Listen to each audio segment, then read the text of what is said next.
Today we're talking about the press handstand, but from the straight arm position. So no bent arm presses here today. I've got Dan joining us here today. I'm going to go through a few of the exercises that we both really like for the skill. It takes preparation, it takes strength, and it takes mobility. Dan, what's your experience with press to handstand? It's a very long journey, especially for guys like us with like a relatively bigger legs. We definitely have to lean more than others. It's definitely an excuse, but still, like we physically have to lean forward. These presses to handstand, they have two paths to get there. You can have people that are really limber, that can rely a lot on their ability to compress and don't have to lean much at all to get up.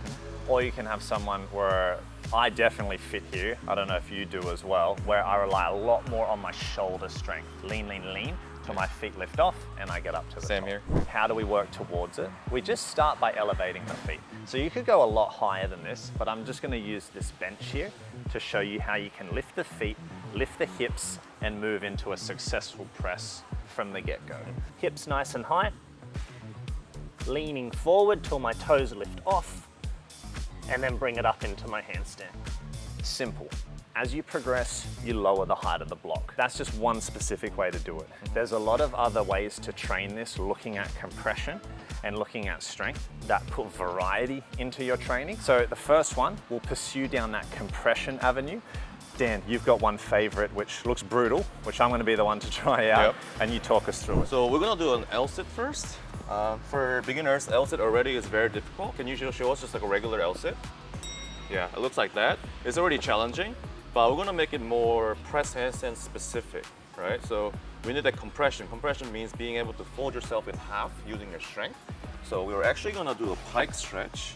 So lean forward as much as you can. Yeah, the more flexible you are, the more compressed you are. And then we're gonna grab the bar.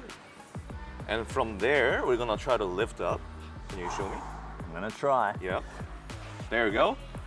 And then lower down. Yeah. I didn't want to make him too tired, but obviously you should do a little bit longer than that. Hold longer. Yeah. And then the biggest mistake that people do is raising their shoulders. So just make sure to keep your shoulders down. This compression is actually much more difficult than the press handstand compression, because you have to fight against the gravity. And if you want to make it even more difficult, Well, I didn't say I did, Dan. you're going to leave your feet on your yoga blocks and get up. There you go. And then I can go like that too. By having that intention when you lean to press to handstand, helps to keep you as folded as possible, which optimizes your success for the press. If you don't think about that, or if you get lazy, you're likely to open up early and weigh yourself back down. You're not just trying to lift up the leg and hold there, but you're also trying to cramp or like lean forward with your chest as well, or using your abs. So two things, two forces happening at the same time. Yeah. While we're on the floor, let me just show you a simpler version. You can do a variation of single leg lifts, double leg lifts, and plank leg lifts.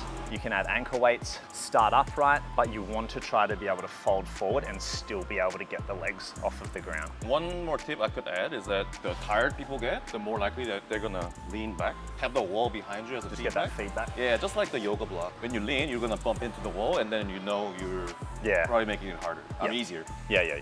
Moving on to strength, there's three we're gonna go through. First one, Dan. Yeah, so it'll be the tuck handstand.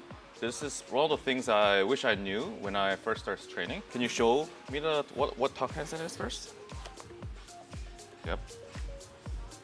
Yeah, beautiful. So the reason why this is very helpful is that weight is more behind your back.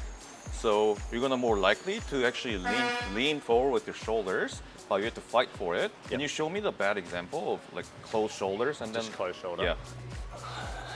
Or Just so you know, guys, this board moves a lot. This will be like a closed one and then open again. And open. There you go, and then thank you. When you're fighting to open up your shoulders, open means just going overhead. Yeah. It really builds up strength.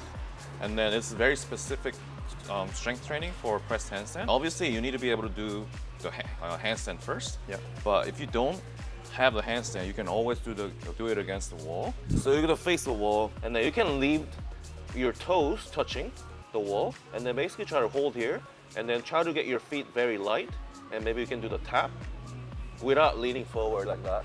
Yeah. Alright, so opened up, little tap, hold if you can. If you lower your knees, the harder it'll get because there's more weight towards your belly. Yeah. Yeah, but you can start out by getting your knees a little bit higher and then you can eventually lower down. Yeah. This next one is open, closed shoulder. So Dan's going to demonstrate this one going up against the wall. Very simply, to make this easier, the hands go closer to the wall so you don't have to lean as much. To make it harder, the hands go further away. Dan's going to go up into a chest to wall handstand. He's going to push nice and tall in his handstand shape, thinking of that straight line, heels to shoulders. He's then going to lean his shoulders over the wrists. As he does this, weight is going to transfer away from the wall and more into his delts. His toes are going to get light. He may pull off of the wall.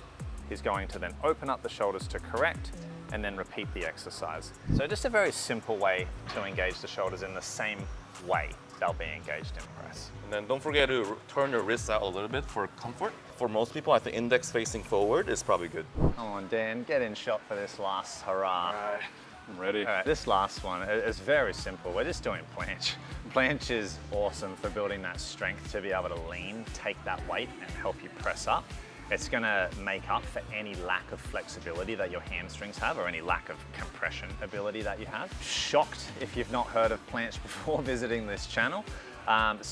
Any kind of planche training you do is gonna be beneficial for the press, but we're just gonna do a lean so the feet won't be leaving the ground. Hollow body position, but more importantly, the upper body, depressing the shoulders, engaging the lats, protracting the shoulders, pushing nice and tall, and then leaning your shoulders over the wrists. Find a point that is challenging, but you can tolerate for 10 upwards to 20 seconds. Maybe you can do it for reps as well. Lean, and then use your strength to come back.